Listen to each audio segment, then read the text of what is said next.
그러므로 보라, 내가 그를 타일러 거친 들로 데리고 가서 말로 위로하고 거기서 비로소 그의 포도원을 그에게 주고 아굴 골짜기로 소망의 문을 삼아주리니 그가 거기서 응대하기를 어렸을 때와 애굽 땅에서 올라오던 날과 같이 하리라. 여호와께서 이르시되 그날에 내가 나를 내 남편이라 일컫고 다시는 내 바알이라 일컫지 아니하리라. 내가 바알들의 이름을 그의 입에서 제거하여 다시는 그의 이름을 기억하여 부르는 일이 없게 하리라. 그날에는 내가 그들을 위하여 들짐승과 공중의 새와 땅의 곤충과 더불어 언약을 맺으며 또 이 땅에서 활과 칼을 꺾어 전쟁을 없이 하고 그들로 평안히 눕게 하리라. 내가 내게 장가들어 영원히 살되 공의와 정의와 은총과 긍휼이 여김으로 내게 장가들며 진실함으로 내게 장가들리니 내가 여호와를 알리라. 여호와께서 이르시되 그 날에 내가 응답하리라. 나는 하늘에 응답하고 하늘은 땅에 응답하고 땅은 곡식과 포도주와 기름에 응답하고 또 이것들은 이스라엘에 응답하리라. 내가 나를 위하여 그를 이 땅에 심고 긍휼히 여김을 받지 못하였던 자를 긍휼히 여기며 내 백성 아니었던 자에게 향하여 이르기를 너는 내 백성이라 하리니 그들은 이르기를 주는 내 하나님이시라 하리라 하시니라. 여호와께서 내게 이르시되 이스라엘 자손이 다른 신을 섬기고 건포도 과자를 즐길지라도 여호와가 그들을 사랑하나니 너는 또 가서 타인의 사랑을 받아 음녀가 된 그 여자를 사랑하라 하시기로 내가 은 15개와 보리 한 호멜 반으로 나를 위하여 그를 사고 그에게 이르기를 너는 많은 날 동안 나와 함께 지내고 음행하지 말며 다른 남자를 따르지 말라. 나도 네게 그리하리라 하였노라. 이스라엘 자손들이 많은 날 동안 왕도 없고 지도자도 없고 제사도 없고 주상도 없고 에봇도 없고 드라빔도 없이 지내다가 그 후에 이스라엘 자손이 돌아와서 그들의 하나님 여호와와 그들의 왕 다윗을 찾고 마지막 날에는 여호와를 경외함으로 여호와와 그의 은총으로 나아가리라. 1장에서 호세아 선지자는 하나님의 명령에 따라 음란한 여자 고멜과 결혼을 해서 음란한 자녀를 낳았습니다. 그러나 2장에서는 법정에서 이혼 소송을 합니다. 결혼을 할 때에 서약을 하는데 그 서약을 반대로 읽습니다. 그는 내 아내가 아니요 나는 그의 남편이 아니라. 호세아가 이혼을 할 수밖에 없는 이유는 아내 고멜이 부끄러운 일을 했기 때문입니다. 자기를 사랑하는 자를 따라가서 음행을 한 것입니다. 남편 대신 하나님은 자신의 아내 이스라엘이 이와 같이 행하는 것에 대하여 분노하시면서 그의 수치를 드러내고 이스라엘에게 주었던 모든 것을 다 빼앗겠다고 말씀합니다. 이스라엘이 먼저 언약을 깨뜨렸기에 이혼 소송은 불가피합니다. 그렇다면 이혼을 하면 모든 것이 다 끝이 날까요?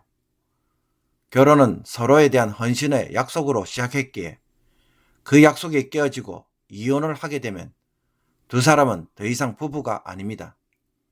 남편의 자격이 없기에 남편 된 도리를 할 필요가 없고 더 이상 아내가 아니기에 아내 된 도리를 할 수가 없습니다. 서로에게 그 어떤 관계도 없는 것이 바로 이혼입니다. 그러나 1장 10절에서 2장 1절까지의 말씀을 통해 보여준 것처럼 하나님은 어떤 모습을 보여줍니까? 이혼 정서를 써주는 것에서 답을 찾지 않으십니다. 언약을 파기한 이스라엘에게 이혼을 요구하고 벌을 내리시지만 회복의 약속을 주고 계시기 때문입니다. 14절부터 23절까지를 보면 하나님은 이런 이스라엘을 향하여 변함없는 사랑을 보여주고 계십니다. 언약이 깨어지고 남편 된 책임을 전혀 할 필요가 없는 상황에도 불구하고 아내에 대한 남편의 사랑을 계속 보여주고 있는 것입니다.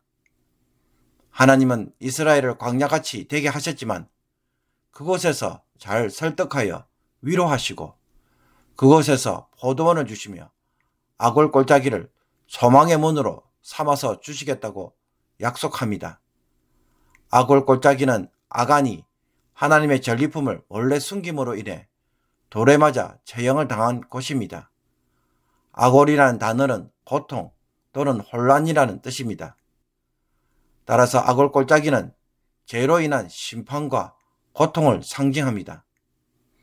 그리고 과거 이스라엘이 출애굽할 때 광야에서 하나님의 인도를 받았는데 하나님은 다시 그와 같은 사랑을 이스라엘에게 베푸시겠다고 말씀합니다. 이스라엘과 맺었던 언약 관계로 다시 돌아가겠다는 것입니다. 그래서 그날에 이스라엘은 하나님을 어떻게 부르도록 하십니까? 하나님을 나의 남편이라고 부르며 나의 바알이라고 부르지 않도록 하시겠다고 합니다. 바알이라는 말은 소유자, 주인, 남편을 뜻하는 말입니다. 이것은 하나님과 이스라엘의 관계가 주정관계가 아닌 동반자적인 부부관계로 세우시겠다는 것을 뜻할 뿐만 아니라 이스라엘이 바알을 지나치게 사랑하니까 이제는 바알을 더 이상 추구하지 못하도록 다시는 입으로 바알이라는 말도 부르는 일이 없도록 만들겠다는 것입니다. 또 그날에는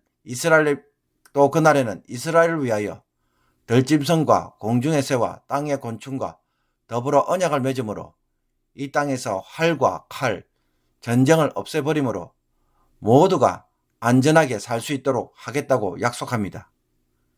그리고는 하나님이 다시 이스라엘에게 장가를 들어서 영원히 혼인하겠다고 말씀합니다. 공의와 정의와 은총과 공의를 여김으로 또 진실함으로 장가 들겠다고 합니다. 이것은 그냥 다시 결혼하겠다는 것이 아닙니다. 이와 같은 관계를 세워감으로써 이스라엘이 변덕스러울지라도 이제는 그런 일로 혼인이 깨어지지 않도록 하나님이 주도하시겠다라는 것입니다. 그러면 그때서야 이스라엘은 자신과 결혼한 하나님이 얼마나 좋은 남편인지 알게 될 것입니다.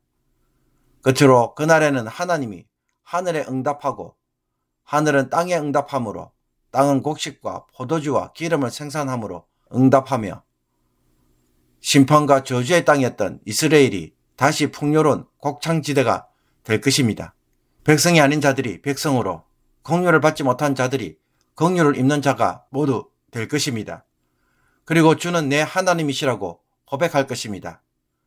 하나님이 어떤 분이신지 이제는 알고 이렇게 고백하는 날이 올 것이라는 것입니다.